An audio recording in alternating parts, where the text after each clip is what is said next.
So first of all, let's start with the notion of white privilege, which has become this buzzword that you hear all the time now. White privilege is responsible for everything up to and including the Kardashians. It's responsible for everything, white privilege. White privilege is a way to silence anybody who is not of color. That's what white privilege is. It is just a leftist bullshit term that means shut up because you are not a member of a minority group, a privileged minority group in the leftist space. It's reverse racism of the highest order. You're basically saying to white people who aren't racist, and you can't find any proof of their racism, that they must be racist because they're white. That is called racism. If you are accusing somebody of something simply because of the color of their skin without any evidence, that's called racism, gang. But you don't have to trust me. Let's go through what other people say the definition of white privilege is. You know, folks on the left, what do they say that white privilege is? Well, here's the definition of white privilege from the Southern Poverty Law Center. There's a book that I'm sure was just a massive bestseller in its day called White Anti-Racist Activism, A Personal Roadmap. And the only person who bought it was the author, Jennifer Holliday's mother. But apparently, her mother works for the Southern Poverty Law Center because here is the definition of white privilege that they quote over at the SPLC. For people who don't know, the SPLC is an extraordinarily far-left organization that pushes the notion that basically anybody who is conservative and on the right side of the aisle must be a member of a hate group. So here is their definition of white privilege. Quote, white skin privilege is not something that white people necessarily do, create, or enjoy on purpose.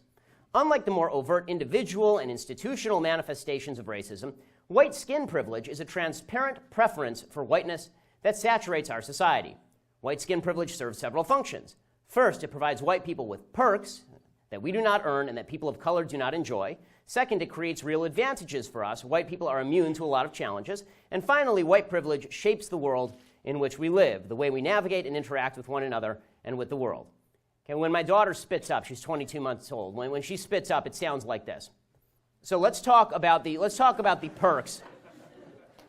Let's talk about the perks that white privilege supposedly confers upon you. So she says, the author here, she says that perks that are conferred upon you by white privilege include things like when you go to the grocery store and you get a Band-Aid, the Band-Aid is your skin tone.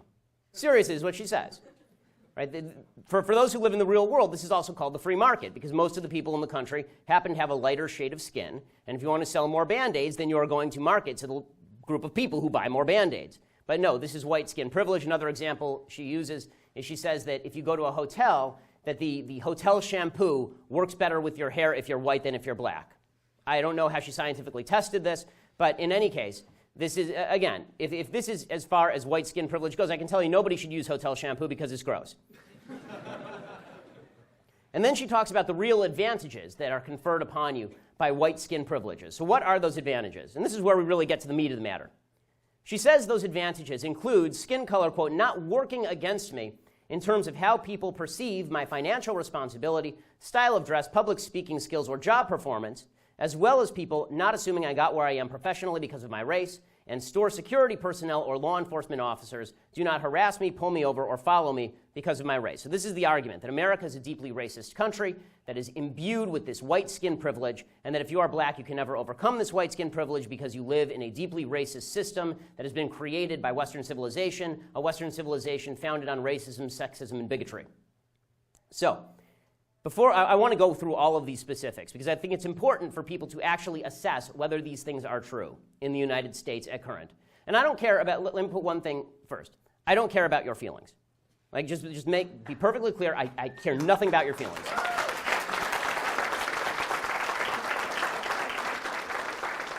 I don't want to hear about your feelings. I don't want to hear about your subjective emotions. I don't want to hear about your heart cries out to the, I don't care, you're not my wife, you're not my kid, I don't give a damn. Okay, so that being the case, let's actually talk about what is provable and what is not provable, and what accusations have been leveraged and which ones are actually supportable. Okay, first of all, statistical disparity does not necessarily mean discrimination. This is the first thing you need to know. Okay, anybody who's ever been in a statistics class knows that this is true. Right? If they still teach statistics and it's not too much of a microaggression. So statistical disparity does not always mean discrimination. Right? The vast majority of people who play in the NBA are black. Very few of them are 5'9" Jews. Right? That is not because there is some sort of anti-Semitic conspiracy to keep 5'9" Jews out of the National Basketball Association. I mean, I can't complain that I don't play for the Los Angeles Lakers. Right? This is because the reality is that in America, it tends to be, just as a general principle, meritocracy rules. That's true from the NBA to the halls of academia, and it is certainly true on college campuses. Okay, so let's go through some of the accusations that have been made about white skin privilege. So financial responsibility, right? So this particular author, she said that one of the things that works against you if you're black in the United States is how people perceive your financial responsibility. Okay, first thing to say here, capitalism is colorblind. The only color that capitalism cares about is green. Okay, capitalism seriously doesn't care about your color, it doesn't care about your race, it doesn't care about your sexuality. In fact, capitalism is the single best way to overcome racism and sexism and bigotry and homophobia, because if you decide to be any of these things, if you decide to be a racist, sexist, bigot, homophobe, the guy next door will not, and he will take all of that money from you. You will be outcompeted. This is the beautiful thing about capitalism. Your advantage in the marketplace is catering to as many clients as possible and to hiring the best people possible. But the usual statistics that are thrown out are statistics about, for example, lenders systematically discriminating against qualified black borrowers. The truth is that if banks routinely did this, they would go bankrupt, of course, because there would be other banks that came in and spend money on black borrowers, and those people would pay back their loans, and these banks would be able to make a mint off of all of this. In fact, it turns out that according to a University of Iowa sociologist named Sarah Harkness, she did a study just last year, it turns out that lenders actually discriminate against black males and white women for some reason. Or they don't discriminate at all, right? Because her statistical size was not big enough. But what she came up with was that black women were lent to at the same rate as white men in her experiments, which just doesn't make any sense. So you have to start thinking, is this something that we ought to take seriously or something that we ought to take with a grain of salt? But I will tell you one area in which there was discrimination, and that is the widespread perception that black people were not getting loans led the federal government to create a subprime lending program specifically designated to get people of minority ethnic status into homes they could not afford with bad credit. Okay, if it had all been lending discrimination, you would have assumed that Fannie Mae and Freddie Mac would have been fine. There would have never been a subprime mortgage crisis. In 1995, President Clinton's Housing and Urban Development Department agreed to let Fannie and Freddie get affordable housing credit for buying subprime securities, particularly with regard to low-income borrowers. So white privilege in the United States extends to the fact that if you are not a member of the white privileged class, you have a better shot of getting a subsidized loan from the federal government. And by the way, there are laws on the books in the United States that if you can prove discrimination in lending, you can sue the hell out of these banks. And in fact, banks have had to settle based on historic discrimination. Nothing I'm saying here says discrimination has never existed in America's history. That would be stupid and afactual. But to suggest that it is a continuing factor in American life that is putting people under the boot of the white establishment is just factually nonsense. Okay, style of dress. We talk about white privilege with regard to style of dress. Okay, seriously, this is nonsense. If there is no white privilege with regard to style of dress. Because here's the reality. If you sag your pants and somebody says to you, pull up your pants, and you're a white guy, nobody says a word. If you sag your pants and you're black and somebody says to you, pull up your pants, you will be called a racist. Right? This has actually happened. David Stern, if you remember, who was the head of the NBA, it was implied and actually said in many cases that he was racist for suggesting that people in the NBA ought to dress in nice suits. It turned out that everybody eventually took him up on that, and now NBA players are the best dressed people on planet Earth. But the fact is that style of dress is not an aspect of white privilege. Public speaking skills. They say, well, when it comes to public speaking skills, then white people have an advantage. President Obama is not nearly as articulate as the press would have you believe. Okay, President Obama is not more articulate than John Edwards was, but according to the media, he was the most articulate man who ever lived. He made Jesus look like a piker. President Obama was the greatest speaker in the history of the world. And part of that was because the media gave him affirmative action points. They did. Because if anybody said the sort of inarticulate things that President Obama has said routinely when he's off teleprompter, they'd be raked over the coals for it. Job performance, right? They say there's discrimination in job performance, and this is white privilege. Right? The fact is that Mizzou has affirmative action in its hiring processes. There are already laws on the books that bar discrimination based on race in hiring. There's already a federal Equal Employment Opportunity Commission that investigates charges of racism on a routine basis. It has a program. It's called E-Race, the Eradicating Racism and Colorism in Employment. It's designed to fight discrimination against people of color. That is not white privilege. That is the government going out of its way to attempt to fight individual racists and, in some cases, go beyond the evidence in order to demonstrate racism. The idea that, especially on college campuses, that black folks on college campuses, people of color on college campuses, are suffering from some unspecified white privilege Really talk to the Asian guy who has to score 230 points above the black guy in order to get in the same college before you tell me about white privilege.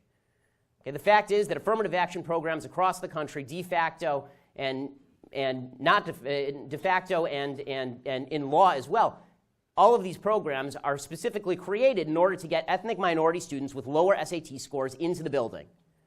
Okay, if it's white privilege to sit on the side because you can't go to college because the black guy took your slot because he had a lower SAT score, and it didn't matter that he grew up rich and you grew up poor, right? If that's white privilege, then nobody would want to be a member of the white privileged class. Racial profiling in crime. This is the one that you hear the most often. Right? The police are out to get black folks. Without evidence, we keep hearing that white officers shoot black people for no reason whatsoever. This is absolute nonsense. More white people in the United States die at the hands of the cops than black people. More importantly, blacks are more likely to be killed by police than white people on a percentage basis, but police are less likely to kill black people in the same circumstances. According to Professor Peter Moskos of John Jay College of Criminal Justice at CUNY, City University of New York, quote, if one adjusts for the racial disparity in the homicide rate, or the rate at which police are feloniously killed, whites are actually more likely to be killed by police than blacks. In other words, if you take a look at the murder rate in the black community, which is significantly higher than the murder rate in the white community, and you use those statistics rather than just general population statistics, what you see is that the cops overrepresent in terms of the number of whites that they kill as opposed to blacks that they kill. How about racial profiling when it comes to speeding? Right? You get this one a lot. Driving while black. Well, if you remember back to the 1990s, there was a big hubbub. There was a settlement actually from the state of New Jersey in which the state of New Jersey was accused of discriminating against black drivers. Right? Black drivers were saying that they were being pulled over for no apparent reason. Well, the Department of Justice and the New Jersey Attorney General commissioned a study, and they clocked the speed of all the drivers. Instead of just assuming that everybody drives the same speed regardless of race, which again was an evidenceless proposition, they actually went ahead and they looked at how do people drive in the state of New Jersey. Turns out that black people sped disproportionately. Blacks were 25% of all the people speeding and 23% of all the people getting speeding tickets. Right? So the idea that just because there's a disproportionality that is evidence of racism, it's just not true. How about sentencing disparities? I mean, as long as we're myth-busting all of this, how about sentencing disparities? Right? There's this idea out there that black people and white people who commit the same crime, they go to jail for different periods of time. Particularly, people like to cite the disparity between crack and powder cocaine sentences. Okay, the fact is that the reason that there is a disparity between crack and powder cocaine sentences is because it is easier to distribute crack, and it is easier to sell crack, and it is easier for people to get high off of crack. And the people who are the moving forces behind the crack powder cocaine disparity were black legislators in inner cities who didn't want people selling crack cocaine in their communities. A majority of black legislators voted in favor of of disparities in terms of crack versus powder cocaine. As early as 1994, the Justice Department surveyed felony cases in the country's 75 largest urban areas. They found lower felony prosecution rates for blacks than for whites. Actually, the truth is that one of the biggest problems plaguing black communities right now is under-policing, not over-policing. It's not finding people who kill people and putting them in jail. It's not finding serious criminals and putting them in jail. There's a great book called Ghettocide by a very leftist journalist named Jill Levy. She talks specifically about this. She says that one of the things that is necessary if you want a better lifestyle in inner city black communities is more law enforcement. You need people to feel protected. The reason people aren't investing in Ferguson, Missouri has nothing to do with racism and everything to do with the fact they don't want to have their store burned down. If you're worried about the property crime rates in an area, you're not going to invest in that area. You want to build up those areas. You need more cops, not less, so stop bashing the cops. Okay, poverty. And the idea is that blacks in America are more impoverished than whites because of systemic racism. Okay, according to the Brookings Institute, which is a very left institute, the Brookings Institute has found that if you want to not be permanently poor in the United States, it's actually very easy. This is a wonderful country. If you don't want to be permanently poor in the United States, you need to do three things. Finish high school, get a job, don't get pregnant before you get married. That's it. Seriously, if you do those three things, you will not be permanently poor in the United States. Would you like to know why there's a disproportionate poverty rate in the black community? Because there is a disproportionate single motherhood rate and dropout rate in the black community. Okay, as much as we can talk about white privilege, the fact is that the single motherhood rate in the black community in 1960 was 20%. Today, it is upward of 70%. Unless you are going to argue that racism in the United States has more than tripled in the same period of time that the civil rights movement had its great successes, this is nonsense. And again, There's not a white person anywhere that is forcing a black person to sleep with a black person, conceive a child, and then not get married. It's not happening. It is not. There's not a single place this is happening anywhere in the United States. People, and this is true for by the way, white people who are lower. It's true across races. It's not just a race-specific thing. Poor white people are people who are having kids out of wedlock and not finishing high school and not getting a job. Right? It's true for everyone. The fact that it's disproportionate in the black community doesn't mean that whites are racist. It means that something needs to change inside the black community, and people need to start taking personal responsibility. I know these words are out of style. Personal responsibility for the stuff that you do. It is your life. Make something of it. So, here's the deal with white privilege. Because white privilege always assumes racism without evidence, always assumes racism without evidence, when there is no racism, they simply make up the evidence with regard to white privilege. So here at Mizzou, they just make up the evidence of white privilege. They can't find evidence of white privilege, so what they do is they just make it up. Right? They make up stories about how a poop swastika, which I'm Jewish, okay? Swastikas aren't aimed at black people. Okay, a poop swastika in a bathroom somewhere, this is somehow evidence of a grand racist conspiracy led by Tim Wolf. Right? Okay. I wasn't aware that Tim Wolf scrawls poop swastikas in his spare time. Right? When it comes to stories like Jonathan Butler's story about how he was hit by the president's car, he was hit by Tim Wolf's car. If you watch the tape, he was not hit by Tim Wolf's car. There's a thing called video, gang. You should use it. Okay, he jumps in front of the car and steps into the car. Okay, he acts like your kid acts, or you used to act when you were a kid and you didn't want to get in trouble for hitting your sibling, so you took your sibling's hand and hit them in the face and said, "Stop hitting yourself." Okay, that's what Jonathan Butler did, and then he claimed that he was a victim of systemic racism thanks to this, and then went on a hunger strike, the answer to which should have been, okay, so starve. If you don't want to eat...